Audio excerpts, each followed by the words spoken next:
It's a great pleasure and a signal honor to be the fourth awardee of the Hope Funds for Basic Science.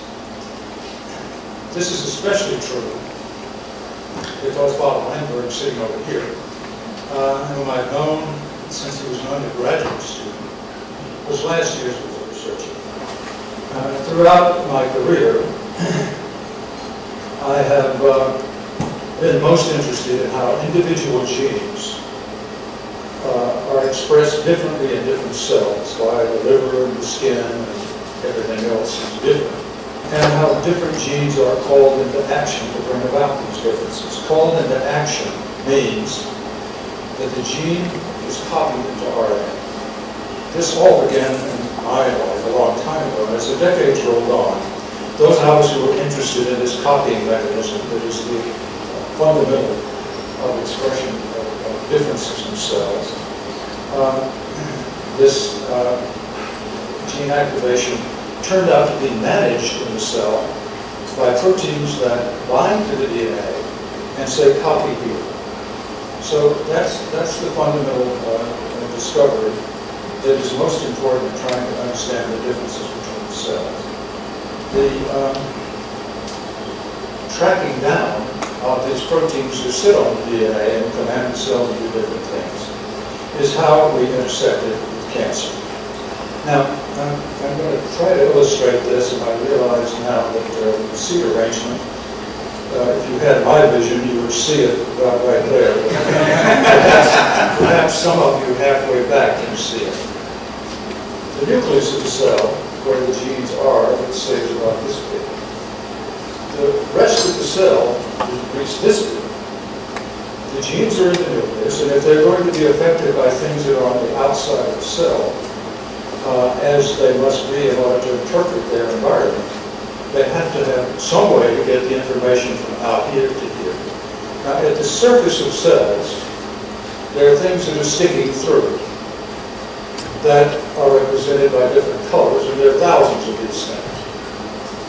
What we didn't know when we started to work with intersects with cancer is whether or not, and if so, how, when an orange thing sat on its orange projection, or a green thing sat on its green projection, this information was translated from outside the cell to inside the cell, and whether it ever reached the nucleus. That's the problem that we made the breakthroughs on in the 1990s finally, after starting this in the 1980s, as Sohail told you about.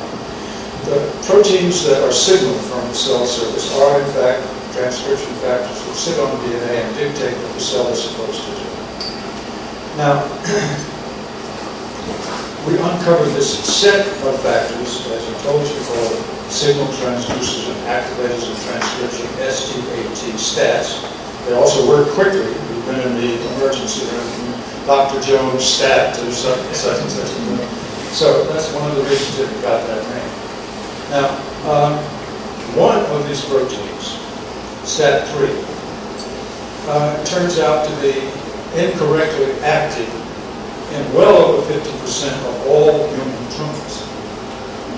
Now, practically speaking, I'm convinced that if we had a drug that would directly interrupt the activity of STAT3, we would have a very valuable compound.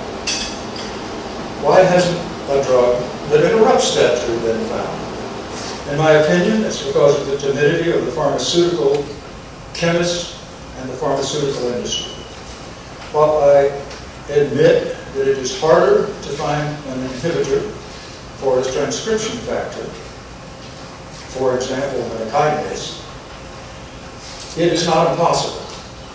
Work in laboratories now in various places in this country and beginning in Europe also have shown that transcription factors can be inhibited, and it's my fervent hope that before I'm not around, some enterprising chemist or molecular geneticist will find a drug that interrupts STAT3. My bet is that such a success will be a great step on the road to successful cancer treatment. Thank you very much for the chance to meet with you and share my thoughts with you.